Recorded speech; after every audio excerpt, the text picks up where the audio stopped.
السلام علیکم ورحمۃ اللہ وبرکاتہ۔ ناظرین، آج ہم ایک نئی ویب سیریز سٹارٹ کرنے جا رہے ہیں جس کا تعلق محرم شریف سے ہے۔ محرم شریف اسلامی سال کا پہلا منتھ ہے۔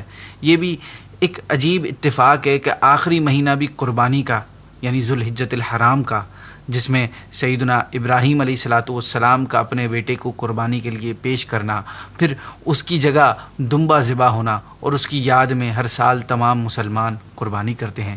پھر 18 ذوالحجہ مسلمانوں کے تیسرے خلیفہ عثمان غنی رضی اللہ تعالیٰ عنہ کی انتہائی مظلومانہ شہادت، اور پہلی محرم مسلمانوں کے دوسرے خلیفہ فاروق اعظم رضی اللہ تعالیٰ عنہ کی شہادت، اور 10 محرم مسلمانوں کے چوتھے خلیفہ مولا علی کرم اللہ تعالیٰ وجہ الکریم کے شہزادے پیارے آقا صلی اللہ تعالیٰ علیہ وسلم کے نواسے امام حسین رضی اللہ تعالیٰ عنہ کا گھر والوں سمیت اسلام کے لیے گھر لوٹانا۔ گویا اسلامی سال کا پہلا مہینہ بھی قربانی اور آخری مہینہ بھی قربانی کا ہے۔ 1400 سال سے زیادہ کا عرصہ گزر گیا، لیکن اس کے باوجود بھی شہادت امام حسین کا ذکر آج بھی زندہ ہے۔ اس کی شہرت اور تذکروں میں آج تک کمی نہیں آئی ہے۔ یہ پھیلتا ہی جا رہا ہے، بڑھتا ہی جا رہا ہے، یہاں تک کہ حسینیت ہر طبقے میں حق اور یزیدیت ہر طبقے میں فتنہ و فساد کی علامت بن گئی ہے، یعنی یہ ایک نشانی بن گئی ہے۔ اہل محبت مسلمان ہر سال محرم الحرام کے مہینے میں مختلف انداز سے اس واقعے کی یاد تازہ کرتے ہیں۔ صحابہ کرام اور اہل بیت سے اپنے اپنے انداز میں محبت کا اظہار کرتے ہیں۔ شہادت امام حسین کا واقعہ ہم ہر سال سنتے ہیں اور ان کی بہادری کے تذکرے بھی کرتے ہیں۔ اہل بیت کے دیوانے ان کی قربانیاں سن کر ان کے دین اسلام کی عظیم خدمت کو یاد کرتے ہیں۔ اس ویب سیریز میں ہم شہادت امام حسین کے بعد پیش آنے والے واقعات اور کربلا سے متعلق واقعات بتائیں گے۔ آج کی ایپیسوڈ سٹارٹ کرتے ہیں۔ نبی کریم صلی اللہ تعالیٰ علیہ وسلم سے جس کو بھی تھوڑی سی بھی محبت اور نسبت ہو جاتی ہے، اس کی قدر و منزلت یعنی اس کی امپورٹنس بہت زیادہ بڑھ جاتی ہے۔ پیارے آقا صلی اللہ علیہ وسلم کے ساتھ اگر کسی کو صرف اتنی سی نسبت حاصل ہو کہ وہ ان کے مبارک شہر یعنی سٹی مدینہ میں رہنے والا ہے، تو اس کے بارے میں حدیث شریف میں ہے کہ جس نے اہل مدینہ کو ظلماً ڈرایا، اللہ پاک اس پر خوف ڈالے گا اور اس پر اللہ پاک کی اور ملائکہ کی اور سب لوگوں کی لعنت۔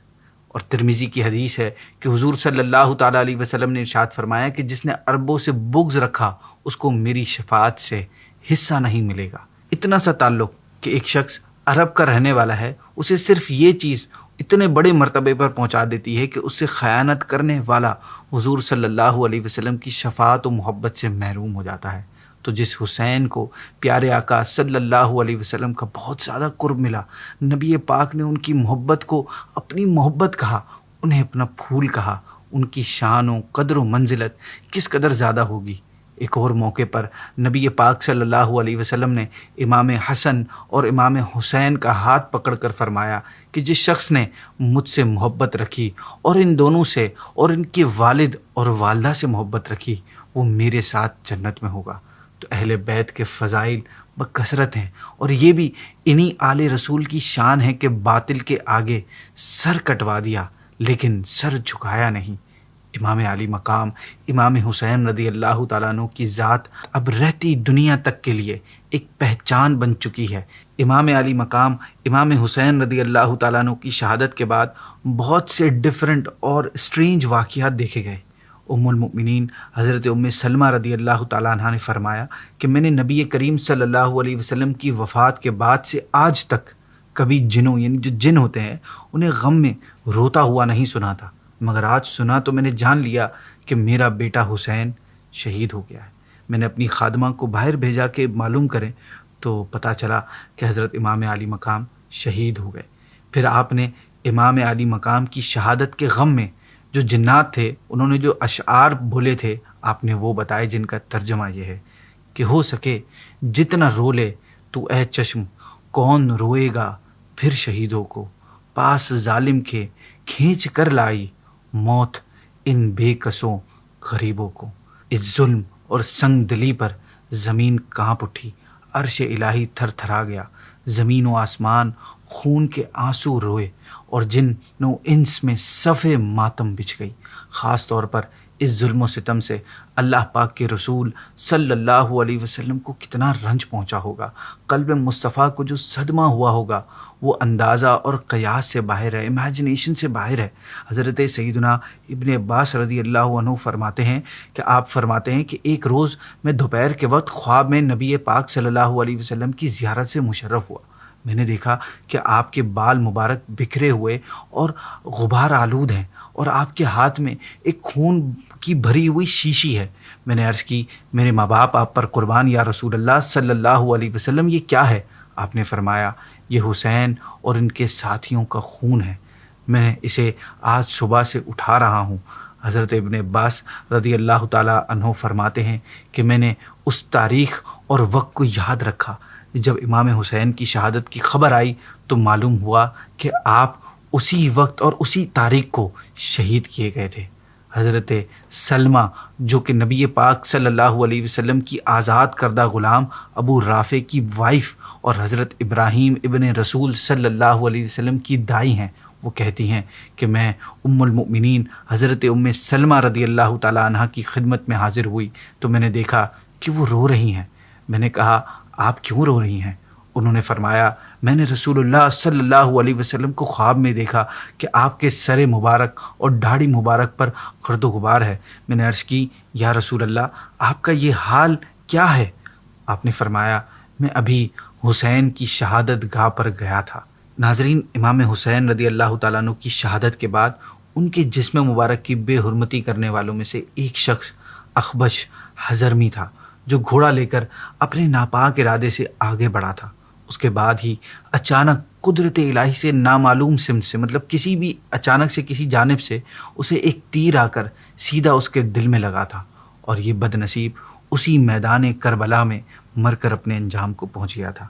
آپ رضی اللہ عنہ کی شہادت اور آپ کی لاش مبارک کی بے حرمتی کے بعد یزیدی لٹیروں نے اہل بیت کا سارا سامان چھین لیا۔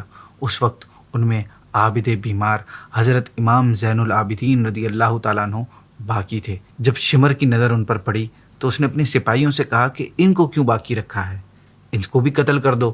تو ان میں سے ایک شخص حمید بن مسلم کے دل میں اللہ پاک نے رحم ڈال دیا۔ اس نے کہا یہ بیمار اور عمر میں چھوٹا ہے لہٰذا اس کو قتل مت کرو۔ اس کے بعد ابن سعد نے تمام شہداء کے سر کاٹنے کا حکم دیا اور یہ سر حضرت امام علی مقام کے سر کے ساتھ ابن زیاد کے پاس بھجوا دی ہے۔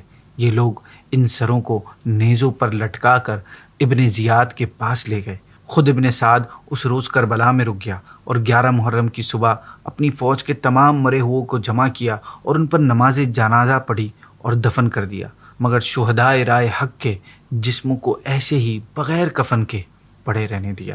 بقیہ قافلے والوں کو قیدی بنا کر کوفہ روانہ کر دیا۔ سر وہ ہے جو کٹے اسلام کی خدمت کے لیے، آبرو وہ جو گھمے دین کی عظمت کے لیے، جو کہ آغوش پیمبر میں پھلا پھولا تھا، کربلا میں وہ کٹا دین کی حفاظت کے لیے۔ استقامت پہ فدا ہیں تیرے اے دست حسین، نہ گیا ہاتھ میں بے دین کی بیعت کے لیے۔